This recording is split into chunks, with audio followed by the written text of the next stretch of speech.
Greetings, my name's Larry Thaler. I'm a GIS specialist with the Purdue University Department of Agricultural and Biological Engineering.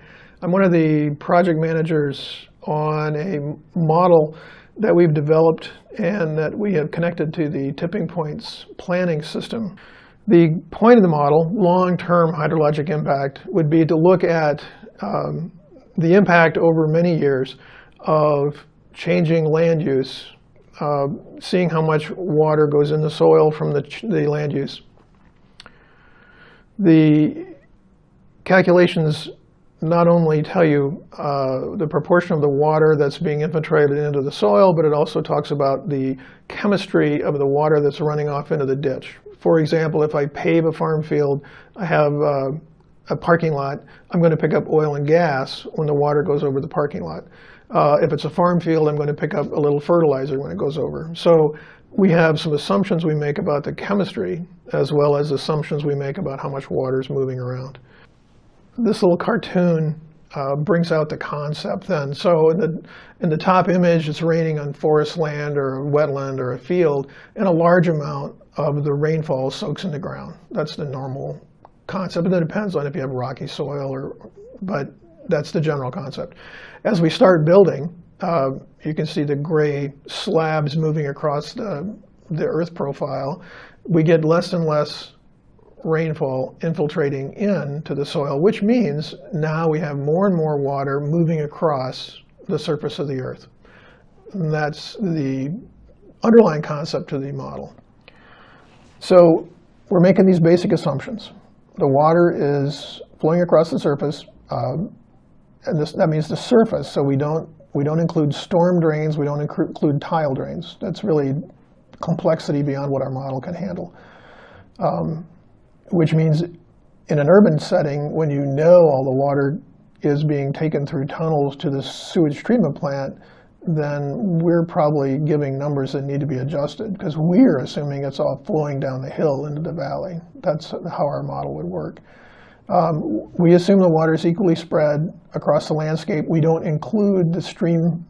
The water doesn't fall in the stream and disappear. It's just X amount of rain over the whole valley leads to X amount of runoff over the whole valley.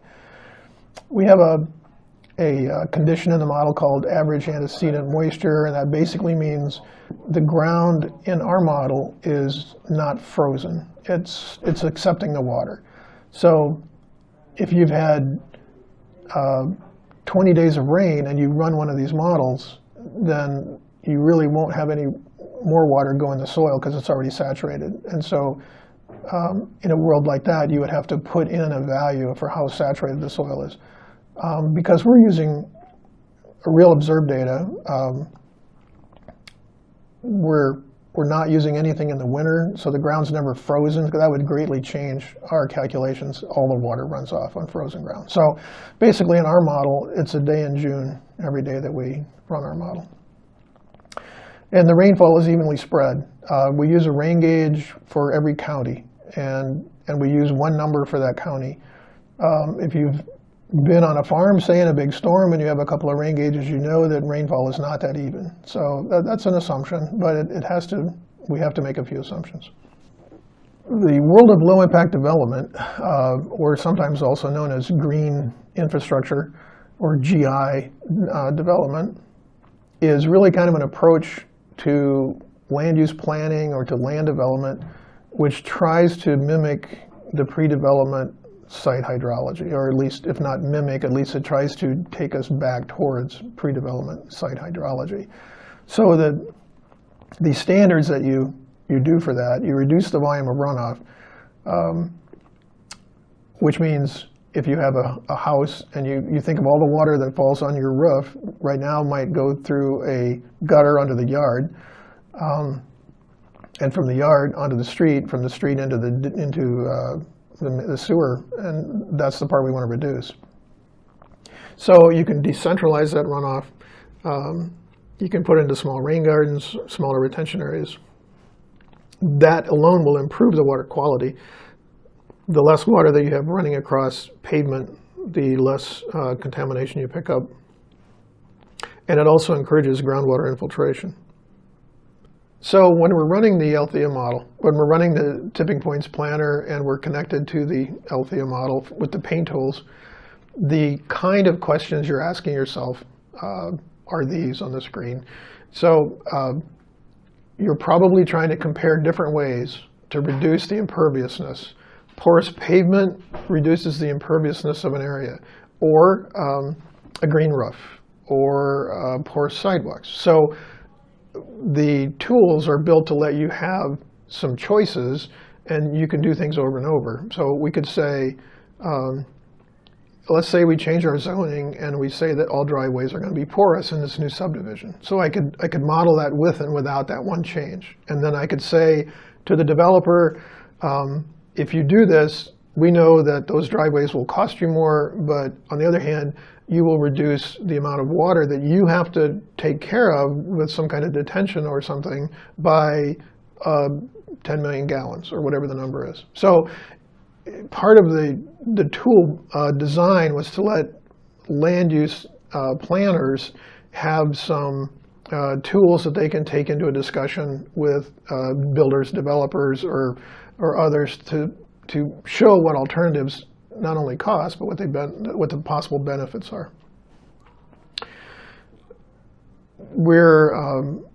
We allow you in the model to look at what happens to soil when one of these, the really large developments typically compact, at least accidentally, compact the soil to change the way it behaves. So in the model you can show that. How are you rewarded if you conserve functional or sensitive landscapes? The non-point source pollution calculations can show that you are moving towards some kind of regional goal. Let's say that your whole region has been told they need to reduce the amount of phosphorus in the river. You can model future development to see what the phosphorus reductions might look like using these tools. And in the end, you're encouraged to minimize land disturbances. Most times the model is going to say that the less paving and construction you do, the better the water quality is going to be in the area. So that you can model high-density housing versus low-density housing. Is 500 people in 1/8-acre lots going to be better than 500 people in 2-acre lots? They're going to spread out over a much larger area.